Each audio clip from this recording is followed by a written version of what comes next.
Hello and a very good morning from an overcast Belgium. Today we are actually taking the white E36 all the way to the new garage to start working on this car, which is pretty exciting. I've been waiting for this moment for more than a year. The car is also sat for more than a year, but it was pretty nice to see it fire up immediately. But currently the situation is pretty ridiculous. We have the MGB, my grandfather's Jaguar E-Type, then Arne's E36 and then the white E36.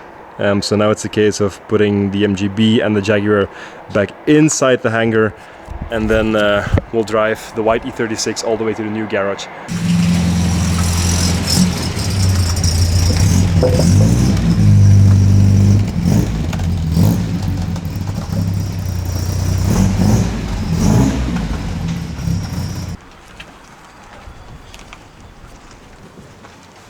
Zitten we een camera zitten in de weg staat, geen plaats.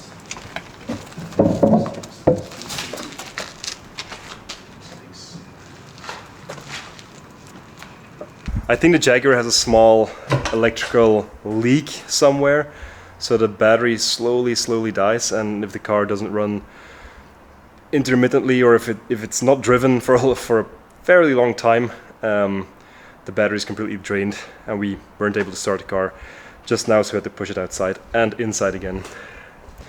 Yeah, that's these two cars inside. Now yeah, we'll get the E36, the white one, ready for its transfer. So let's pump up the tires, fit the number plates, and leave. While Arne is pumping up the tires, let's take a look at his E36, which is a really nice car as well. This one came from Germany and it has a different exhaust, an M kit. Currently it has E36 16-inch wheels, but he has 18-inch wheels at home. It's a really nice color. The car is in great shape. Black, like kidneys, BMW kidneys. Yeah, it's a really cool car. It's a 320i, so the same as my red one. This one does have single vanos. Mine is a non-vanos car. Thank you for the siren. But yeah, it's a nice car. And you know, I love a good E36. They are great cars. They drive fantastically well. I think 3.4 million of them were made, so spare parts are really not an issue. But now the focus is on this one and the next step that we need to undertake with this build, which is going to be the manual swap, of course. Quite a project, but I'm looking forward to it. Right. Let's do this, I guess.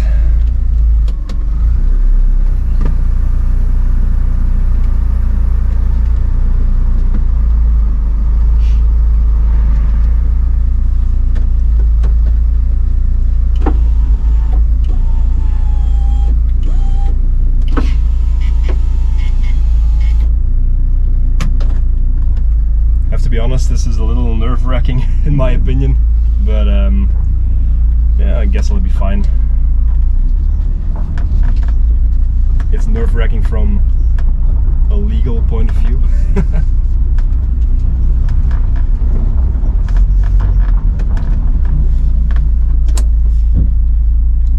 Werken de pinkers nog?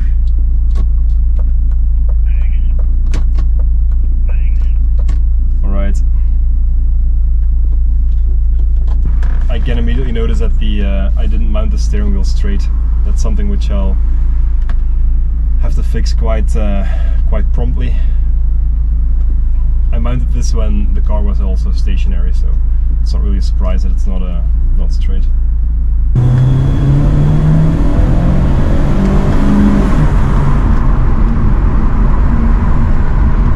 I have to be honest, this four-cylinder is pretty damn snappy. It drives actually fantastically well, especially with like no insulation. You can really hear the car fairly good. So I think once we have ITBs on this thing and a proper exhaust, it's got to be pretty amazing.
think we're past basically the scariest part of the trajectory.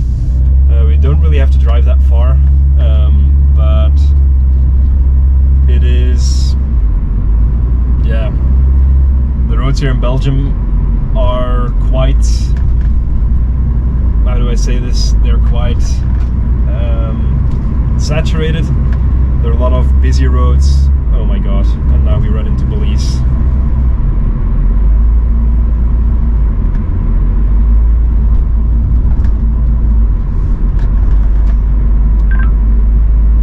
Alright.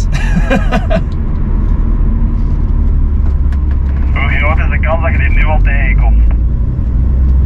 Well, the thing is, we do have a festival going around in the town here this weekend. So, yeah, we definitely have more police than usual. All in all, this is actually a pretty comfortable car. Like, the automatic gearbox works very well. This car in particular has 95,000 kilometers. The AC is ice cold. Everything looks like new in here. Basically, if you wanted to drive this car daily, before it was stripped of course, it would have been perfectly possible. This really has a lot of years left into it. So yeah, it's pretty cool. I mean, if you're looking for a cheap car to just drive around in every day, I think we paid about 4,000 euros for this one. Obviously that was like 2-3 years ago, maybe prices are a little bit higher now. But all in all, it's a nice car. It's a good car to just drive around in. Obviously the road noise is still pretty hefty.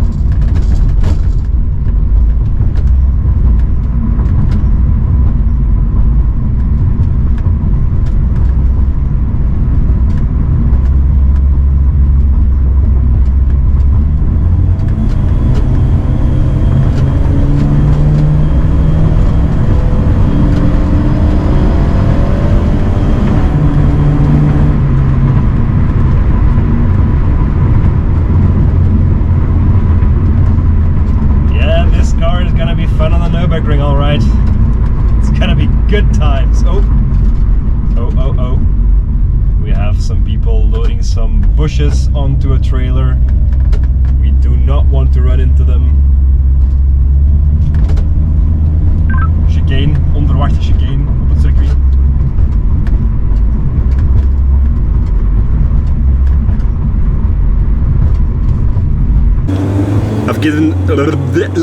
I've given the wheel to Arne for a bit to let him experience the car again as well, because none of us had driven the car on the actual road before with it completely stripped and with the new steering wheel attached. So it's a bit of a different experience than when we brought the car home like 2 years ago. So yeah, you'll see his reaction as he unwinds the gears, the automatic gears, sadly enough.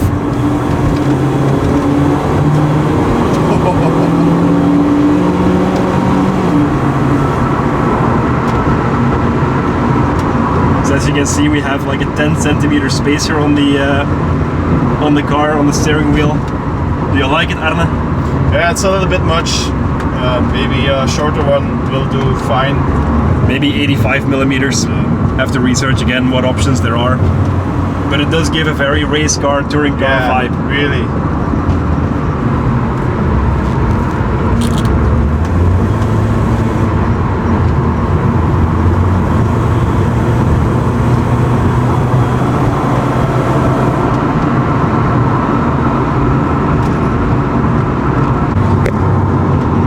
Obviously, when we're going to do the manual swap, not only will we have a manual gearbox, but we'll also have a short shifter and a very long short shifter, which will end up like being almost here. And you can see Arne's hand is going to be almost right next to the gear shifter as well.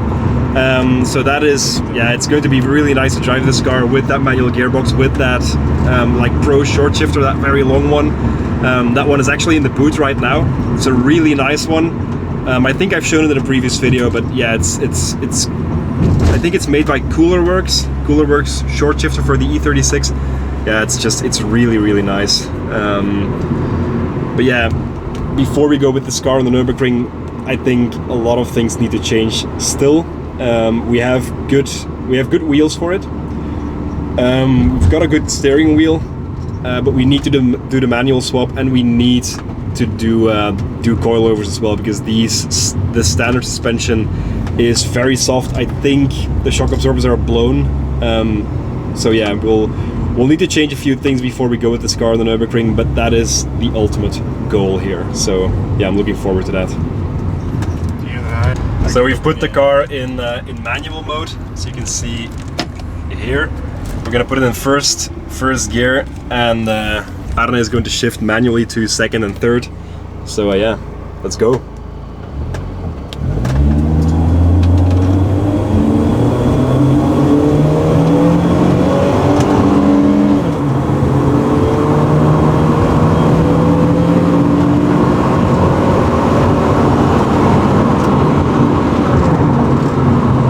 Yeah, it gets up nicely.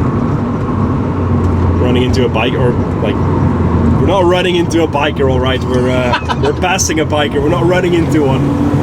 But yeah, it gets up nicely. You can really feel like below 4,000 RPM, not much is happening, but that's the way you want it for a race car. So yeah, it's pretty cool.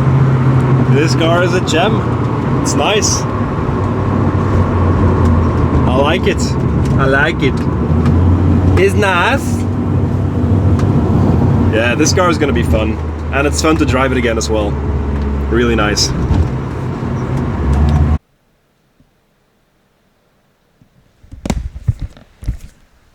Oops. Well, that is an exciting view, and it means that we actually got some things done on the car in the meantime. It's been in here for a few months now.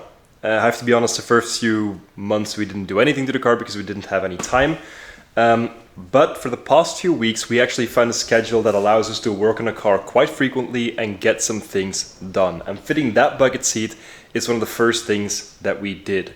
There's going to be a video about that very, very soon, but we first want to finish fitting the driver's side one as well, and then we'll like upload the entire video so you can get a very good view and before and after view of the entire project. The harness seat bucket seat project. Also, one of the other things that we have coming up is fitting 4-point harnesses.